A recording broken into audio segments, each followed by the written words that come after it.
What's up, guys? We are literally 10 days away from the competition. I cannot believe we are so close. My energy is running high. I'm feeling great, even with having little to no sleep over the last couple of nights. I'm still vibing. I'm feeling great, so I'm gonna make sure that I get a really good sleep tonight. But I just finished at the tanning salon, and this episode is teaching you guys all about the dirties that happen with prep that you might not be familiar with. So obviously this year there's something new involved, and that is COVID. I think that we're all familiar with it. Don't want to touch on it too much, but we know it's important to wash your hands. So every year prior, your whole body got spray tanned, and that meant your hands. So that meant that you could not wash your hands. So people are like picking wedgies, going to the bathroom, doing all these gnarly things, and I'm probably just like touching on light gnarly things, and they're not washing their hands. With COVID, it's important to wash your hands, obviously. So what ended up happening is they have now decided to not spray tan our hands. So I am so glad that I have been tanning, because I'm hoping that I'm not going to be as white gloved as some of the other competitors are going to be on stage. It's obviously going to be an awkward look for all of us, but I'm hoping that with all this tanning, it's going to help even me out a little bit. So I guess time is going to tell on that one. So I'm going to pick up all the last minute items today. So I'm going to be bringing you guys along on that and teaching you kind of the weird things that you got to deal with prep that a lot of people just don't think about. So let's go get that done. I'm going to go get some cardio done at the gym first, and then we will go and hit the store. All right, let's do this. Woohoo! We are back, and holy smokes, guys, that was one of the best cardio sessions I think I've ever had. So I don't know what's going on here with this energy, but it's just been an amazing day. I am so grateful for the messages that I'm getting from everybody and just the amazing support, because I swear to goodness, I am just vibing off of all the love you guys are giving me. So thank you so much. So the funny part is that one of the nasties when it comes to competition prep is that starting Monday, which is peak week, I can't wear deodorant.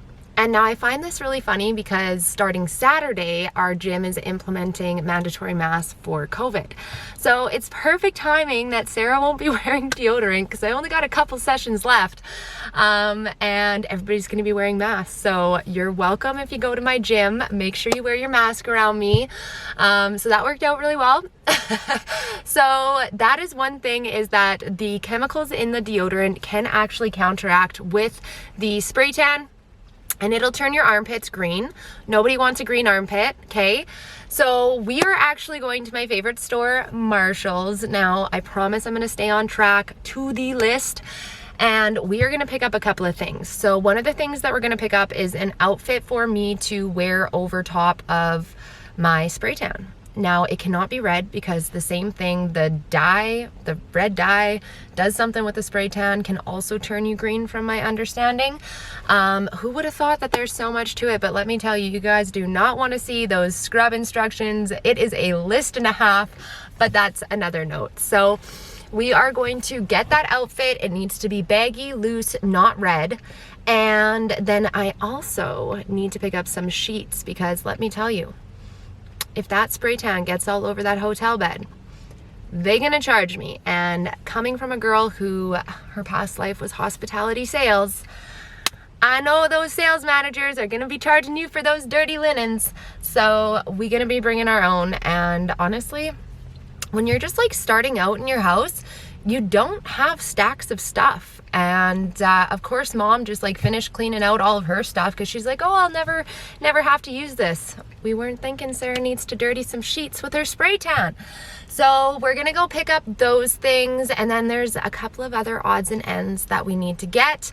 So let's go hit up Marshall's and see if we can get everything that we need. What's up, guys? We're back from Marshall's, but it's like 5 days later, so I can't even believe it, but we are actually Monday of peak week. Don't even know what day in November it is right now, to be honest with you, November 9th. And yeah, we're 5 days away. So obviously I had a bit of a gap there, and I wanted to talk to you guys about that. So honestly, things just got really busy, and I needed to make sure that I was prioritizing what I needed to. And one thing that I hadn't been prioritizing for a while was any downtime for myself. I was in a really go, go, go motion between work and personal and trying to get everything done for prep and just regular prep duties, and just, yeah, it just seemed like everything was taking a lot of time. So I had a couple of days where I could chill, and it was so good to be able to take it in because we actually got a massive snowstorm. So it was perfect timing to try to take some downtime. So since we're in peak week and I did not get the opportunity to do a separate video and talk to you guys about what my peak week plan was, I had a lot of questions, and I think it's a really important thing to talk about. So when it comes to peak week, I am sure that everybody has a different outlook on what they think is going to be the best. And at the end of the day, I think that it will depend on the person, the athlete, definitely, as to what approach you should take. So knowing my body and just surveying it over the last 100 and some days, I really thought that my best plan was to actually front load my carbs at the beginning of the week and then taper them down and see how I'm looking by the end of the week, if I need a refeed or what really I'm gonna come in at. So like I said, like, this was all a total guessing game. I'm already lower than what I thought I was, and I've been getting the question a lot lately about, are you ready? And you know, that question can be in so many different forms, like, are you ready? Is your packing done? No, it's still not done. Really wish I was ahead of the game there, but we are gonna get it done today, and I'm gonna show you guys what I did pick up from Marshall's and finish off that tidbit for you. But I think that being ready when it comes to the physical side of things, you're gonna be as ready as you can be at this point, right? Like, there's gonna be a little bit of dialing in that comes with peak week, but like, it's not like it's gonna be this massive transformation that's going to happen. So mentally, I think we as athletes need to understand that whether we feel like we're 100% stage ready or not, we've worked our asses off for this, and we need to remember that we're here for the journey, for the love of the sport. And instead of like getting in our heads, we need to make sure that we're focusing on everything that we know we need to do instead of second guessing it, and being your own coach. Like, that was one tough thing for me is peak week. I really feel like there's so much even just like buzz with social media that it can just get in your head, because everybody's talking about peak week and how like difficult peak week is and just so many different things like that. And so I kind of shut off social media for a bit, because I just need to keep my head out of the noise. And so I've been keeping it low. I've been keeping headphones on at home. I've been listening to tons of music, like all the way back to 2005, which I find is really funny that I'm picking up 2005 albums, just because it was such a weird part in my life. And maybe it's just because I've grown so much to where I am now that listening to those songs, it's like weird, because obviously some of them resonate with what I was going through then, but it's weird hearing how many resonate with kind of what I'm going through now. So I've been listening to a lot of Jack Johnson, actually some Simple Plan, just going deep into it, and then some Headley, guys, the 2005 album only, okay?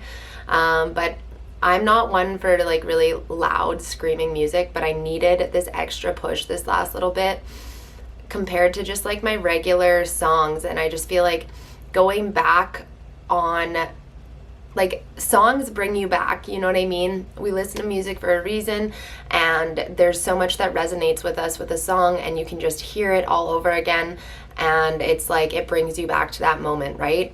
And I feel like it was almost like, because this journey was so much of a self-development journey and something that I really had to do on my own and grow so much on my own, that going back to that music in a time where I was like so broken and just like not who I was supposed to be, it's like, I don't even know how to explain it, but I hope you guys get what I'm putting down. It's like challenging me and motivating me in ways that I need more than anything else, because like, let's be honest, I've survived a provincial election, I've survived a US election over the last couple of weeks, and it's a lot, right? There's a lot of opinions floating around. We got COVID, we got so much shit going on in this world. So it was really important for me to just like tap out of social media for a little bit, keep my head in the game for the weekend while I had the ability to have some downtime. And like my only focus right now is my clients and this competition, and